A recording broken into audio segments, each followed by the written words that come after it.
Hello guys, আসসালামু আলাইকুম। It's me Rahat. Welcome to my new video. তো আজকের এই ভিডিওটা খুবই বেশি স্পেশাল। তার কারণ হচ্ছে আমার বন্ধু শিশির, সেই মুন্সিগঞ্জ থেকে আমার এই ভাইটাকে পাঠাইছে। ভাইয়ের পরিচয়টা একটু দেবেন। নাম শাহাদাত হোসেন, আমি মুন্সিগঞ্জ থেকে আসছি। শিশির ভাই বা ভাইরা ভাই উনি লাইভ এক্সচেঞ্জে পাঠাইছেন।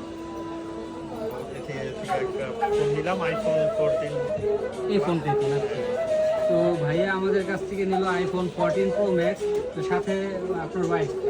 আচ্ছা আচ্ছা, গিফট মানে আপনি নিজে নিলেন না গিফট করলেন ওনার জন্য? আচ্ছা আচ্ছা, তো ধন্যবাদ বন্ধু শিশির তোমাকে।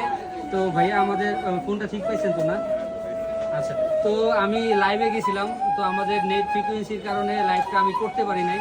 1 মিনিটের মধ্যেও যায় নাই, হয়তো 30 সেকেন্ড কি 40 সেকেন্ডের মতো চলছে, এর মধ্যেই ক্লোজ হয়ে গেছে। নেট মানে টেকনিক্যাল ফল্ট ছিল। তো আমাদের ভিডিওটা এই পর্যন্তই। যারা মুন্সিগঞ্জ থেকে দেখবেন বা আমার পুরান ঢাকা হচ্ছে আমার লালবাগ, আমার নানির বাসা, ওই জায়গা থেকে যারা দেখবেন বা আমার ভালোবাসার মানুষ যারা দেখবেন, বেশি করে আমাদের পাশে থাকবেন, শেয়ার করবেন আর আমাদের পেজকে ফলো দিবেন। আসসালামু আলাইকুম।